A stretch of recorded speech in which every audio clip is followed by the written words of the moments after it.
Hello friends, I am Pritika. Welcome to Adhigam Hub. तो कैसे हैं आप लोग? तो आज का जो हमारा टॉपिक है वो है अभिक्रमित अनुदेशन यानी प्रोग्राम्ड लर्निंग। चूंकि मैंने स्किनर की पहले थ्योरी पढ़ा दी थी, उसका लिंक आपको डिस्क्रिप्शन बॉक्स में मिल जाएगा। ये जो मैं पढ़ाने जा रही हूँ ये भी स्किनर ने ही दिया था और उस थ्योरी के बेस्ड पर ही निकाला था। तो चलिए देखते हैं इसको।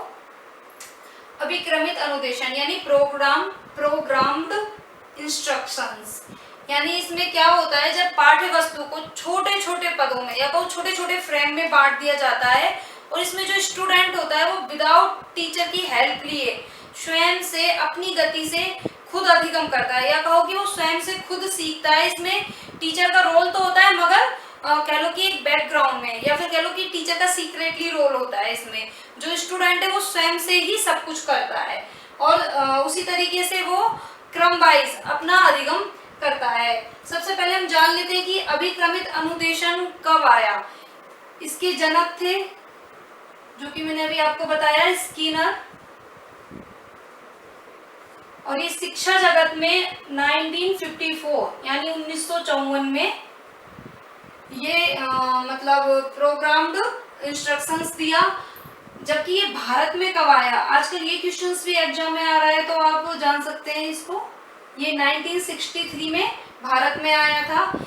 और जो ये अभिक्रमित अनुदेशन है इसको एक शिक्षण मशीन, इसे एक शिक्षण मशीन भी कहते हैं। इसमें जो छात्र है वो स्वयं गति से सीखता है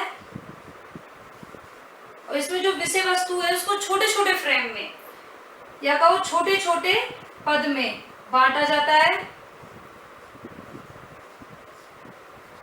और फिर धीरे धीरे जो स्टूडेंट होता है वो खुद से उसको मतलब वो सारे स्टेप्स दिए जाते हैं। सबसे पहले तो उसे फर्स्ट स्टेप दिया जाता है, यानी कह सकते हैं कि पहले उसकी अनुक्रिया को देखा जाता है, उसके बाद अगला पुनर्वलन दिया जाता है।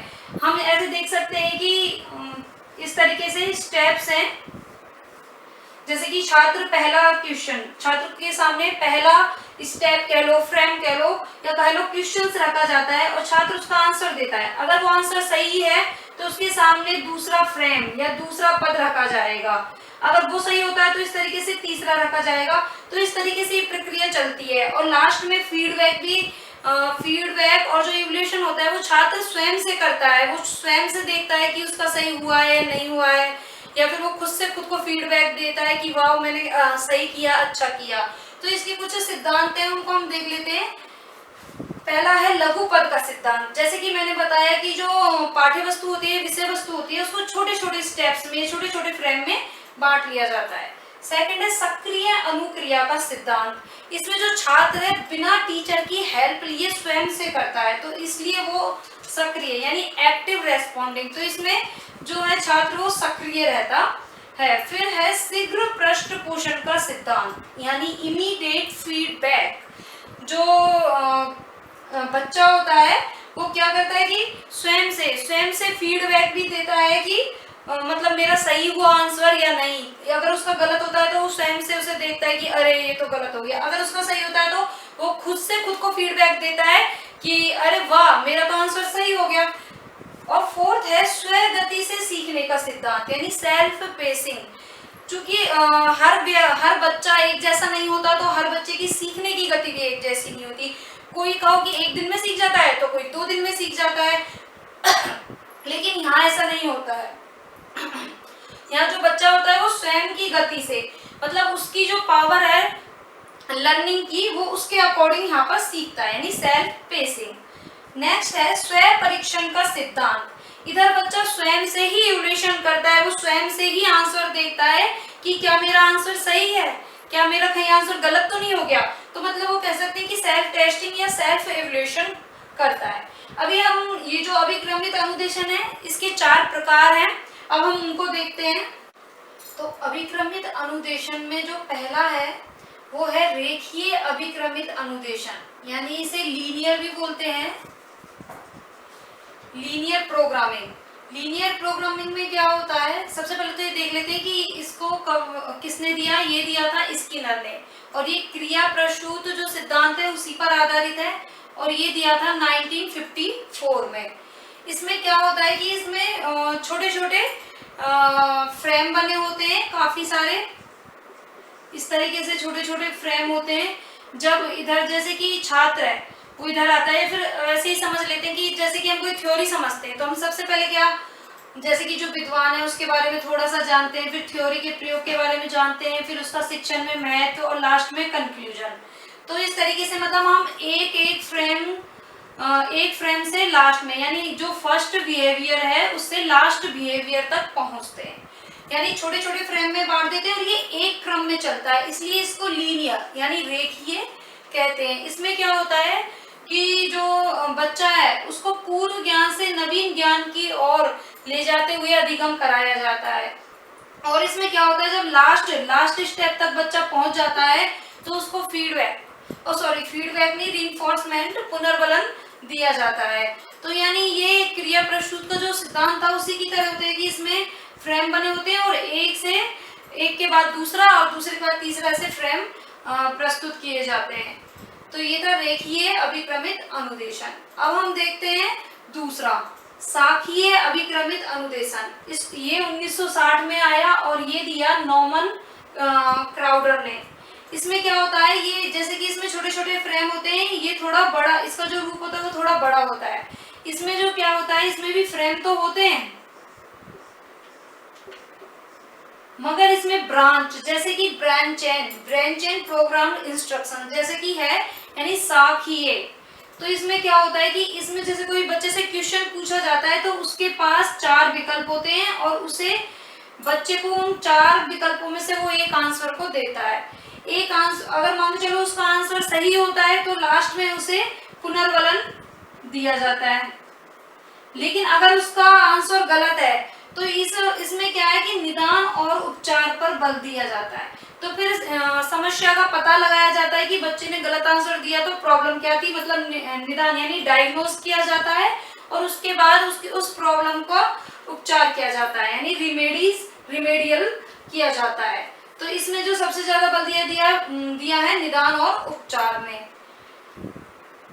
तीसरे में हम देखेंगे अवरोह या मैथमेटिक्स अभिक्रमित अनुदेशन, यानी मैथमेटिक्स प्रोग्रामिंग। ये दिया 1962 में, और किसने दिया था, थॉमस एफ गिलबर्ट ने। इसमें क्या बताया है कि इसमें पाठ्य वस्तु के स्वामित्व पर बल दिया जाता है। इसमें क्या होता है कि इसमें कोई फ्रेम नहीं होते हैं, इसमें बच्चे के सामने कोई समस्या दी जाती है और बच्चा उस समस्या को ही सॉल्व करता है। इसमें जो पाठ्य वस्तु ये कह सकते हैं कि कंटेंट या विषय वस्तु के जो स्वामित्व है उस पर बल क्यों दिया गया है, क्योंकि इसमें अभ्यास पर बल दिया गया है। इसमें फ्रेम नहीं होंगे, इसमें सीधा अभ्यास पर बल दिया गया है। जैसे कि इसका नाम है अवरोह यानी घटता हुआ, तो इसमें जो पहला फ्रेम होता है उसी को अंतिम फ्रेम मान लिया जाता है। क्योंकि इसमें जो बच्चे को क्या करना होता है, सीधा अभ्यास या समस्या को सॉल्व करते हुए आगे बढ़ना होता है। अच्छा, इस मैथमेटिक्स के 3 नियम दिए हैं। पहला है श्रृंखला का नियम, दूसरा सामान्यीकरण का नियम, और तीसरा विभेदीकरण का नियम।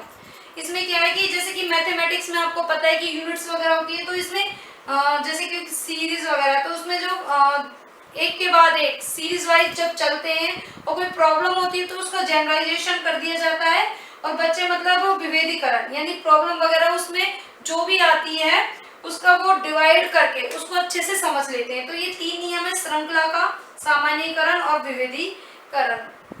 चौथा हम देखते हैं कंप्यूटर बेस्ड अभिक्रमित अनुदेशन, यानी कंप्यूटर बेस्ड प्रोग्राम इंस्ट्रक्शंस, यानी कंप्यूटर प्रोग्रामिंग। इसमें क्या किया जाता है कि जो बच्चा है वो कंप्यूटर पर इंस्ट्रक्शन के अकॉर्डिंग एक पैकेज को तैयार करता है, और फिर उसे कंप्यूटर पर लोड करके उसमें जो प्रकरण यानी टॉपिक हैं उन पर एक एक करके, उनको प्रकरण में लिखे जो प्रश्न है उनको एक एक करके उन पे अपनी अनुक्रिया देता है, मतलब लिखे हुए प्रश्नों पे अपनी अनुक्रिया यानी रेस्पॉन्स देता चला जाता है। तो इसे ही कंप्यूटर आधारित अभिक्रमित अनुदेशन कहते हैं।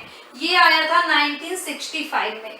मैं एक बार दोबारा से समझा देती हूँ। इसमें क्या होता है, जो बच्चा कंप्यूटर पर जो प्रोग्रामिंग होती है उसके अकॉर्डिंग जो इंस्ट्रक्शंस उसे मिलते हैं, उसमें वो अपना एक पैकेज यानी जैसे कि गणित है, गणित का वो एक कोई यूनिट इस तरीके से पैकेज तैयार करके उसे कंप्यूटर पर लोड करके प्रकरण में जो लिखे रहते हैं प्रश्न, उनको एक एक करके उन पे अनुक्रिया देता चला जाता है, या फिर कह सकते हैं कि उन्हें सॉल्व करता हुआ चला जाता है। अच्छा, अब इसमें मैं ये 3 पद हैं इनको बताना चाहूंगी। इसमें 3 पद ये हैं कि उद्दीपन से अनुक्रिया और अनुक्रिया से पुनर्बलन। यहाँ पर क्या होता है, जो विषय वस्तु या पाठ्य वस्तु होती है उसे हम एज ए उद्दीपन देख सकते हैं, और फिर उसमें जो बच्चे प्रश्न समस्याओं को हल करते हैं, प्रश्नों को हल करते हैं, ये है अनुक्रिया। और फिर बाद में जो उसे फीडबैक दिया जाता है या फिर कहोगे उसे जो रिइंफोर्समेंट दिया जाता है यानी पुनर्बलन, तो वो है पुनर्बलन। तो ये 3 पद में चलता है, उद्दीपन, अनुक्रिया, पुनर्बलन, कि बच्चे को मतलब जो पाठ्य वस्तु है उसको फ्रेम में छोटे छोटे पदों में फ्रेम में बांट दिया जाता है, फिर उसके बाद एक के बाद एक फ्रेम को प्रस्तुत किया जाता है। अगर उसका पहले फ्रेम में वो सही आंसर देता है तो उसे एक पॉजिटिव पुनर्बलन दिया जाता है, और अगर उसका आंसर गलत होता है तो फिर उसे एक कह सकते हैं कि नेगेटिव रिइंफोर्समेंट देते हैं, और फिर लेकिन यहाँ पे साथ में डायग्नोज भी करते हैं कि आखिरकार प्रॉब्लम क्या हुई, और उसका रिमेडीज भी किया जाता है, यानी रिमेडियल यानी उपचार भी किया जाता है। तो ये थे हमारे चारों अभिक्रमित अनुदेशन के प्रकार, सिद्धांत भी मैंने आपको बताए। तो स्किनर का पूरी तरीके से हमारा टॉपिक कंप्लीट हो गया है। तो आपको वीडियो कैसा लगा मुझे जरूर बताएं, लाइक करें, शेयर करें, सब्सक्राइब करें, बेल आइकन को दबाएं और कमेंट बॉक्स में लिख के बताएं कि आपको कैसा लगा। Thank you.